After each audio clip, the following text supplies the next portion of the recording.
Assalamualaikum warahmatullahi wabarakatuh. Perkenalkan, nama saya Nura Amalia dari Prodi Pendidikan Sejarah Fakultas Keguruan dan Ilmu Pendidikan. Tujuan saya membuat video ini yaitu untuk memenuhi tugas ujian akhir semester, yaitu Sejarah Asia Selatan yang diampu oleh Bapak Nurdiansyah MPD.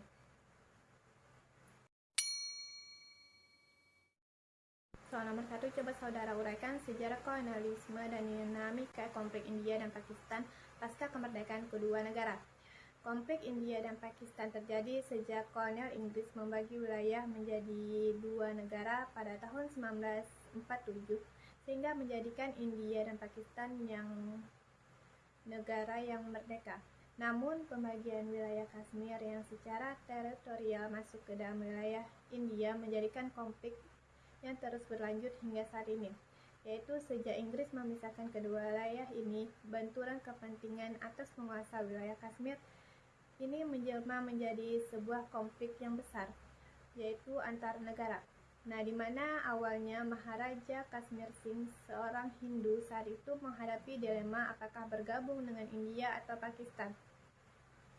Sedangkan rakyat Kashmir sejak awal telah berkehendak ikut ke dalam Pakistan, karena secara historis, emosional, dan kultural memang lebih dekat ke Pakistan, yaitu yang sama-sama agama Islam. Nah, tetapi Maharaja Hari Singh ini memutuskan untuk bergabung dengan India pada tanggal 22 Oktober 1948 Masehi, tanpa persetujuan rakyatnya. Padahal jika melihat referendum yang dikeluarkan oleh Raja Muda Inggris, yaitu Louis Mountbatten, pada persetujuannya terbagi menjadi wilayah India menjadi dua, yakni negara Muslim yang diwakili Pakistan dan non-Muslim yang diwakili oleh India.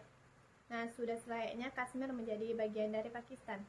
Nah, dalam referendum itu juga pemerintah Inggris menyatakan bahwa negara-negara kepangeranan seperti Kashmir contohnya dapat memilih bergabung dengan salah satu dari kedua negara tersebut, tapi harus mempertimbangkan komposisi agama wilayah mereka, kondisi geografik, dan harapan rakyat.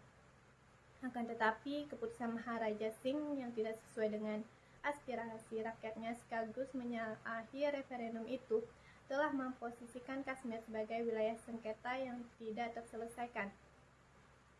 Nah, keputusan tersebut juga membuat pemerintahan Pakistan ikut andil membantu mewujudkan aspirasi rakyat Kashmir bergabung ke negara Pakistan. Nah, dalam perjalanannya sebenarnya telah sering dilakukan upaya damai, baik konsolidasi secara langsung antara India dengan Pakistan ataupun melalui mediator pihak ketiga, yaitu misalnya PBB. Namun upaya tersebut tidak membuahkan hasil sama sekali. Bahkan keduanya, yaitu India dan Pakistan, sama-sama memperkuat kekuatannya di dalam militer, dan yang paling memancing perhatian dunia internasional adalah pengembangan nuklir oleh kedua negara tersebut. Nah, hal ini menunjukkan bahwa baik India maupun Pakistan sama-sama mempunyai kepentingan terhadap bumi Kashmir. Implikasi nyata dari konflik tersebut adalah banyaknya korban yang berjatuhan dari rakyat Kashmir akibat peperangan secara terbuka antara India dan Pakistan, serta kebijakan pemerintahan India terhadap rakyat Kashmir yang selama konflik berlangsung. Nah, implikasi lainnya dapat dilihat, yaitu situasi Kashmir menjadi sangat menegangkan, terutama wilayah Kashmir yang berada dalam protektorat India. Akan tetapi dengan ikut andilnya Pakistan yang merasa India telah menyalahi referendum itu juga membuat India bereaksi mempertahankan Kashmir, karena secara resmi India merasa Kashmir adalah wilayah teritorialnya. Nah, akhirnya perang secara terbuka antara India dan Pakistan pun tidak dapat terelakkan sama sekali. Nomor 2 itu uraikan peta pemikiran sejarah terbentuknya negara Pakistan dan peran Muhammad Iqbal dalam perjuangan kemerdekaan Pakistan. Pakistan merdeka pada tahun 14 Agustus 1947 dengan nama resmi yaitu Republik Pakistan. Kemudian mengalami perubahan nama pada tahun 1956 sebagai Republik Islam Pakistan. Nah, negara Pakistan ini menerapkan Republik Federal dengan Presiden sebagai kepala negaranya dan kemudian Perdana Menteri sebagai kepala pemerintahnya. Pakistan juga merupakan negara kedua terluas di kawasan Asia Selatan setelah India. dengan jumlah penduduk lebih dari 172 jiwa pada sensus 2008, dan mayoritas penduduk Pakistan itu beragama Islam. Pakistan sempat tergabung dengan negara persemakmuran Inggris dan pada akhirnya keluar pada tahun 1956. Adapun peran Muhammad Iqbal dalam kemerdekaan negara Pakistan adalah sebagai seorang tokoh politik dan pembaharuan yang memiliki peran besar, bahkan disebut sebagai Bapak Pakistan. Nah, ia berpendapat bahwa performa dapat dicapai dengan memperkuat individu melalui 3 tahap. Yang pertama, ketaatan melalui hukum Islam. Yang kedua, melalui pengendalian diri dan penerimaan gagasan bahwa setiap orang berpotensi menjadi khalifah Tuhan. Sejak saat itu, Muhammad Iqbal aktif menyuarakan pendapat terkait Islamisme melalui karya-karyanya. Nah, pada tahun 1930, Muhammad Iqbal dipercaya menjadi Presiden Liga Muslim, nah di mana ia mengutarakan gagasan dirinya yaitu negara Islam yang terbebas dari intervensi pemerintah India, dan Muhammad Iqbal juga kerap menyampaikan dakwah-dakwah ke beberapa universitas di India.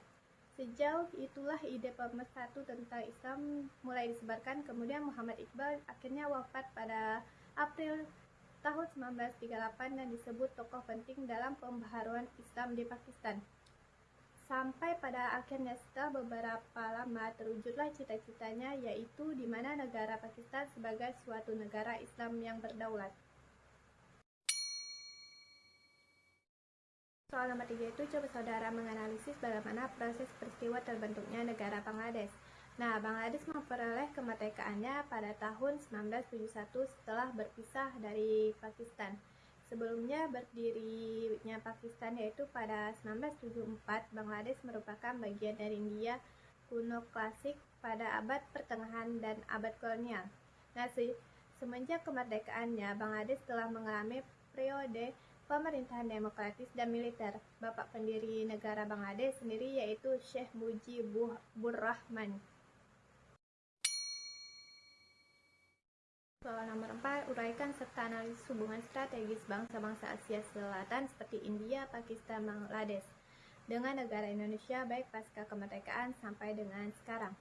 Nah, hubungan Indonesia dengan negara-negara di Asia Selatan pada dasarnya dapat dilihat dari ekspor dan impor komoditi-komoditi seperti karet, minyak, hingga rempah-rempah.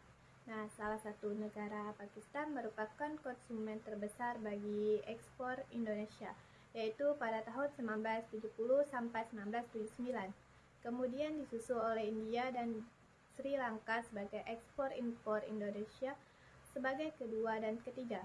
Nah, presentasi dari ekspor India ke negara-negara Asia sendiri pada tahun 1970 sampai 1979 yaitu mencapai 42%. Selain dari sektor perdagangan yang melalui ekspor dan impor, hubungan Indonesia dengan negara-negara Asia Selatan yaitu setelah era reformasi juga dapat kita lihat dari budayanya.